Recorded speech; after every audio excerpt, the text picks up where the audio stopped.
Hi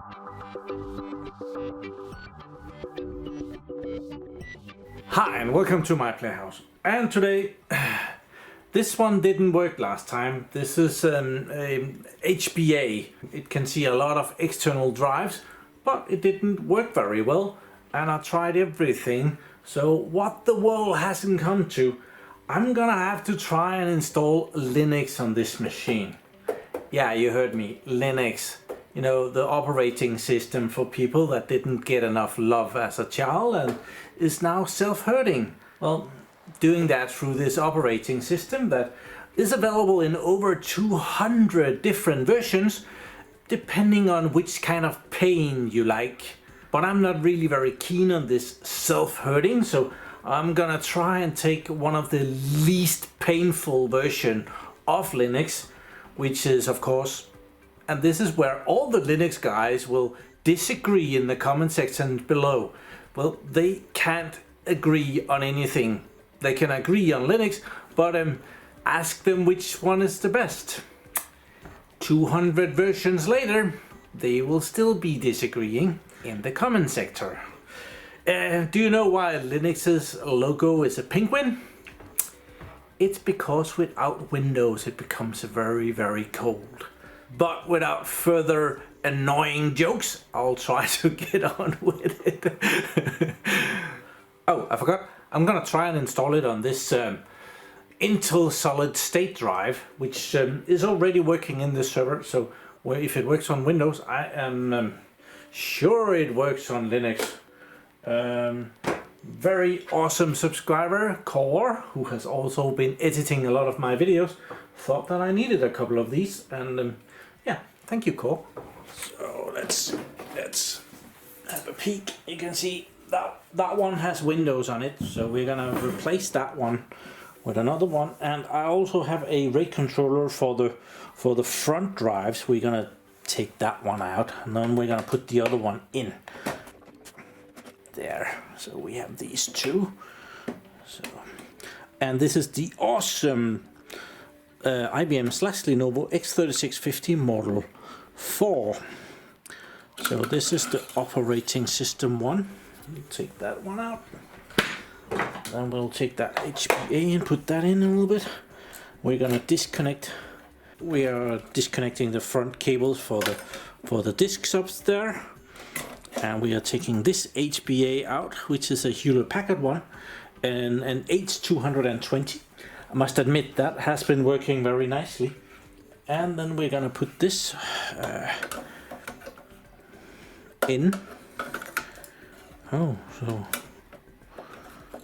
that's the one we're gonna try to install Linux on. And I'm gonna try and install Linux Mint Chameleon. Oh dude, this bracket. This is a short bracket. I need a long bracket. A second. And now without bracket. So we're gonna pop that in. Yeah, the issue with this card has been that it doesn't see any drives. So that is kind of a big issue. It's not very useful not seeing any drives. So there is also a RAID controller on the system board here, actually even a pretty good one, but yeah, we are not gonna be using that for anything. So I'm not gonna pop in any drives. We're just gonna let these connectors hang there. No need to use those. So on the big internet I found Linux Mint 21.1. I'm sure not much has changed since I installed Linux Red Hat 5.4. It feels like yesterday. What a struggle. I downloaded the file. If you don't go down, there is all kinds of, well, they have distributed 2 places in Denmark where you can go to get your painful experience. I downloaded it down here, and we have already put it into Rufus, which is a tiny little program that will make this ISO file to a bootable USB stick thingy. Start. Oh dear. So choices. Let's try the recommended one, and if that doesn't work, we'll try the DD image mode. Go gadget. Yes, we will. Yes, go. All data will be deleted. I am aware of that. So yeah, thumb drive. Let's just call it. Let's see if the thumb screws fit. I need to power this. Powering up. Okay, it doesn't make any difference on how noisy the server is or how long it takes to boot though. So yeah, we're waiting for that. So yeah, it's booting. I need to press F12 at some point, but well, while I'm paddling, I have actually not been installing a Linux version since a million years ago, and it was Linux Red Hat 5.4 or 5.5, something old. It was back in the days when you got your software from colorful magazines about computers, and there was this CD along the way, and for this month or week there was a free Linux distribution, and I had to try that, and I ran into my very first Linux problems, that the drive, which is normally called C drive on a DOS and Windows machine, well, it had to be called root, otherwise it wouldn't work, and that was nowhere to be found. That was just something that was expected of you, that you should know, and it's probably exactly the same as, well, C drive is the boot drive, so yeah, same stuff, but it's difficult when you know absolutely nothing. Come on, we're waiting for the boot thing here. It has to pop up with F12 so that I can boot from the USB pin in the front. Come on. There we are. So let's see, USB 2 in the front. Go gadget.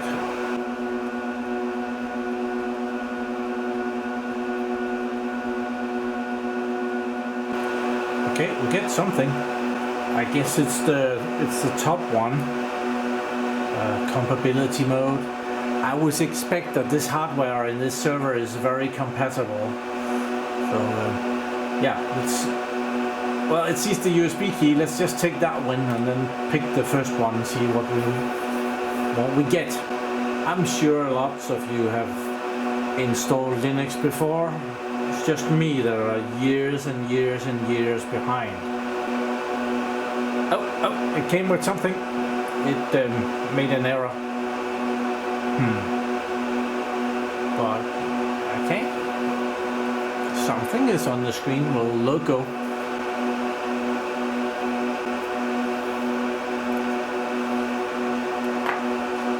Oh, a mouse. Okay. Okay. So it's complaining that I don't have any network, I'm guessing. Maybe that was a mistake. I think I'll connect some network to it. Really weird, it just picked up my printer as soon as I connected the network connection, so yeah, it did that. I don't think the time is right. So let's install Linux Mint. It seems to be what you're supposed to do in here, even if it seems to already be installed. Let's just make sure. Okay, we get to select the language. I think we'll just take English. That's what we usually work with here. Next. And the keyboard layout. I have a Danish keyboard, so choose your keyboard. Danish. There. And it's actually a Danish Windows keyboard, so it's very nice that it has that. Install media codecs. Do we need that? We probably don't. Oh, let's just get this. Can't be that big. Ubuntu drivers, okay. This computer currently has no operating system. What would you like to do? erase disk and install Mint. Yeah. Warning, this will delete. Yes. Advanced features. Okay. So we can do different stuff. I think we'll just let it do its own thing here and not try to make ZFS on a flash drive. So let's continue.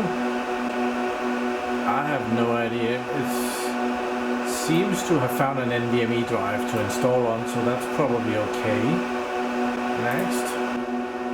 And it pinpointed me. That's where I'm at. Not in Copenhagen though, but close enough. Your name! Okay, I'll try and persuade it and tell it that it's really me. Okay, I fill in the thingies and I just set it to log in automatically. It can apparently, I'm just testing stuff. I'm just going to be using it to try and configure that RAID controller. So continue, and it's copying files.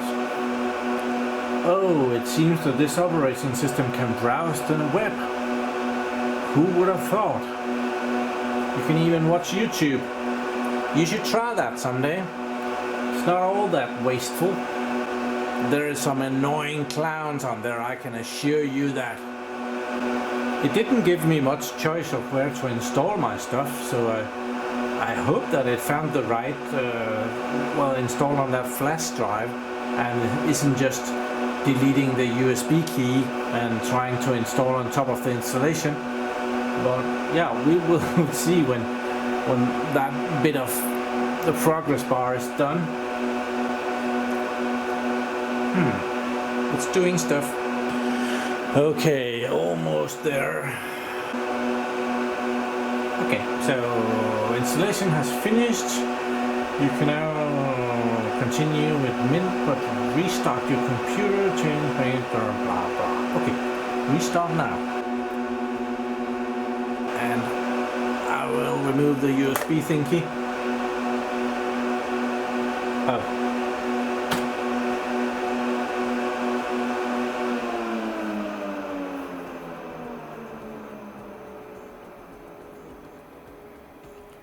And it shut down the server and it's booting up again.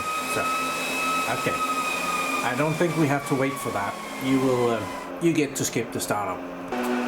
Okay, so we're in, and it has installed it, and I have removed the USB key. So, well, this is my first Linux installation in ages.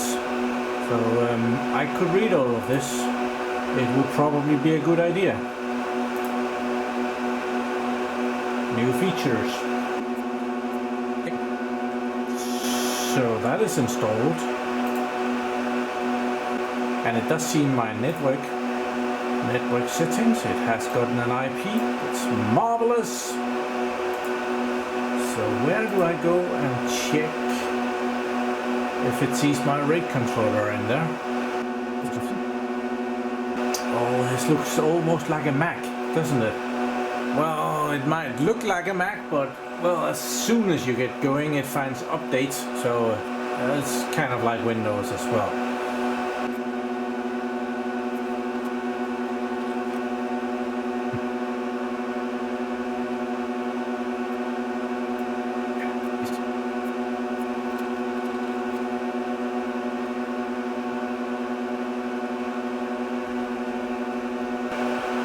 Okay, we're just about there. It has updated everything from LibreOffice to, well, I think it might have installed a few new colors that no one has seen before as well. It takes just as long as Windows. Maybe not, but it feels as if.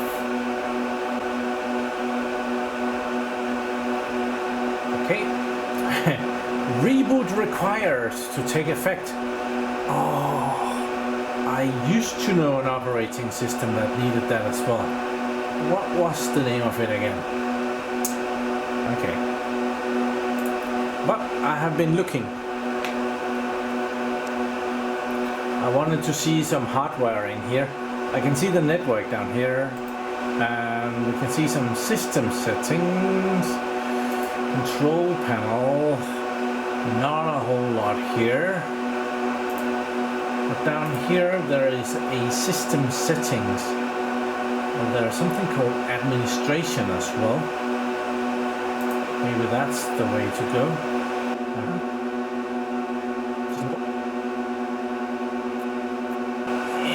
Not much. Well, in here there is system settings, and these we have already been in here, and these seems very simple. So Bluetooth, we don't have that, do we? No, we don't.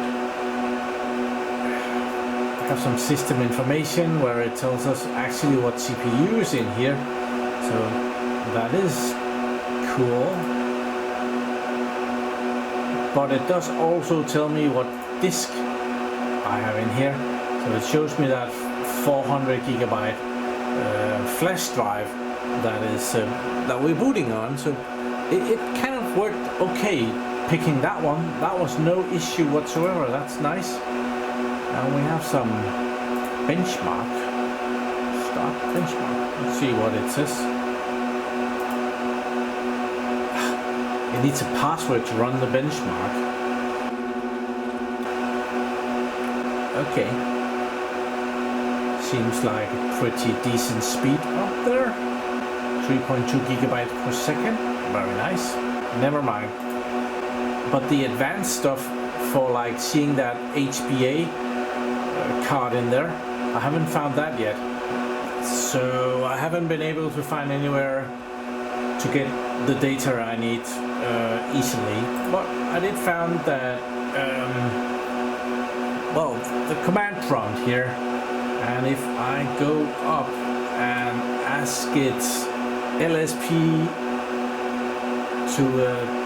to show the PCI devices that are LSI, it does show me that I have first I have an LSI card, the main rig controller in the server, it's that one, and then there is a second controller there, which is the SAS2308, and that card has a sister card.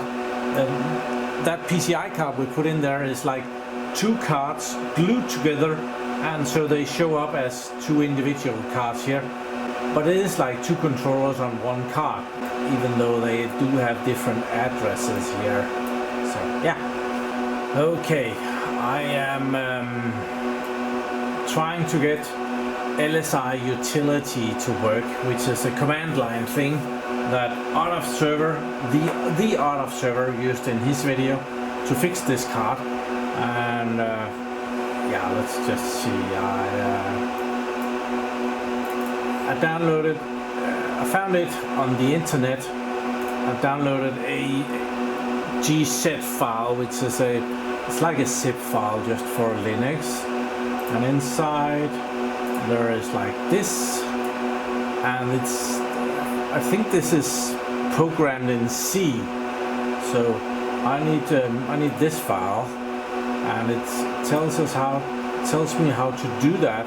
I can open it with text editor here, so it can do that file. It can make it for me and put it in the right place. So I'm gonna try that. I thought that I needed the terminal here or the prompt, but it seems that if I just double click it, it asks me if I want to make this file. So I'm gonna try and do that. Run. And it's doing stuff. And it's done doing stuff. Okay, this is quite uphill when you don't know what you're doing.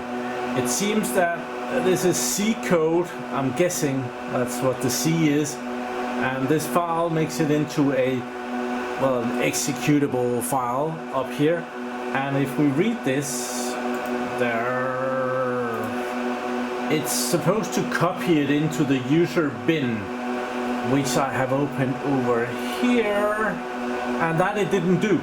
I have now copied it in there, And to do that, I needed to elevate to root to do that.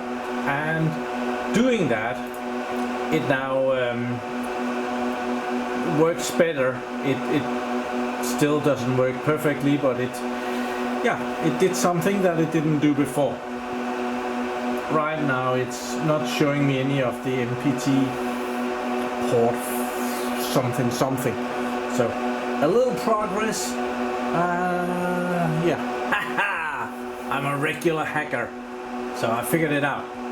I need to do that sudo commando to run the LSI utility as root, and then it works. And there we see all the offers that the Art of Server also pointed out in his video.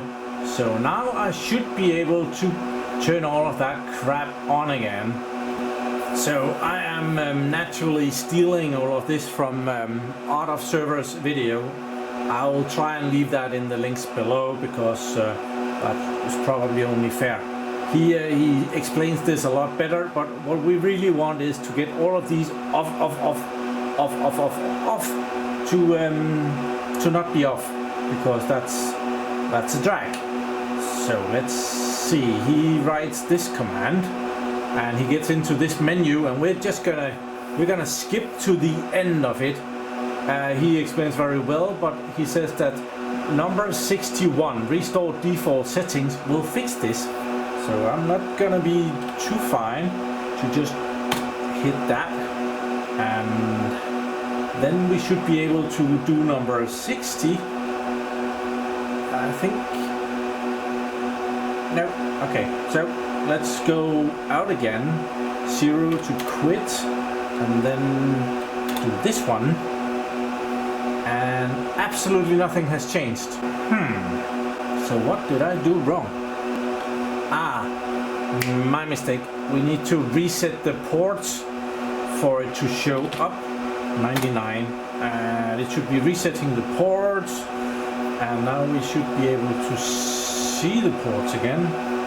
And with that run, we should be able to go to 68, which is show port states. And now they're not off, now they're on. So that is quite an improvement, but we need the other one as well. If we go 0 and go out again and list this, oh, it doesn't show up out here. Okay, so now we're getting somewhere. I've been watching his video, and he does something different. He does an individual port. So right now I have all of them. It's a SAS controller. It has multiple SAS ports. It has 4 connections on the back, and each of those 2 controllers in there is controlling 2 of them, and each of those 2 has 4. So there is 8 here that is all down, and I have configured them here. So right now they are link is enabled. So that's better. So let's get out of here. Oh, 0 is quit. Okay. Quit, and then we will see what it looks like now. So now I have controller 2, all of the ports are down, and controller 1, all of them are off. And they're not supposed to be off, they're supposed to be down, because nothing is connected to them. So down is okay, off not okay. So we need to select controller number 1 this time, and we'll do the same thing that I just did there, and that was option number 13 that is used. So option number 13 is change SAS IO unit settings. Apparently that's what we need to do. So 13 there, and then there is some start stuff that we're not gonna mess with. All of this is something that we shouldn't mess with. And then this is the port setting right now, and links are disabled.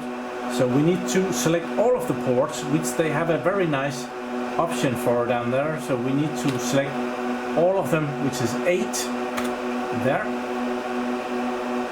and then we can change. We want them to be enabled, and that is option number 1. Then we want them to go all the way minimum rate. We want them to start from 0, so which is 1.5 gigabits per second, and then we want the max rate to be maximum, which is 6 gigabits. So this is clearly not a 12 gigabit per second card.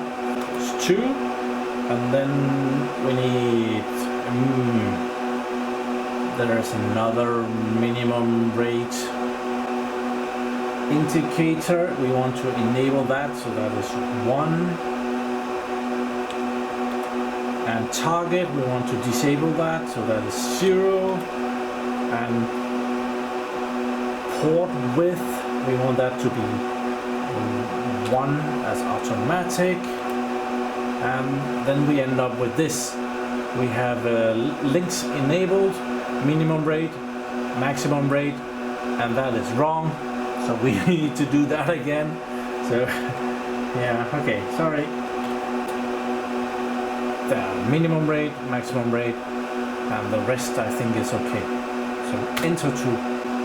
I would like to see 6 gigabit here instead. And links are still off. Oh, we need to 99. We need to update that. So now it's changed to down up here, and that is an improvement. But I don't like this. We are not getting our full speed here. I've done something wrong. Okay, so this is an improvement, even if it's only claiming to run at half speed. Now all the links are down instead of off. I do not get this, but maybe I'm not supposed to. It comes and asks me twice about the link minimum and maximum, and at the last point I can only select the slower one. But I'm most definitely gonna call a win on this one, because I managed to install a Linux for the first time in 20 years ish, and I compiled a file and moved it into a directory where I was able to run it as root, and I have been able to configure the controller here, which we can now test in the machine out in the data center in the next video probably. So thank you very much for watching my videos. Do subscribe to my channel so that you can see me put this to good use in a future video, and have a really nice day. Bye bye.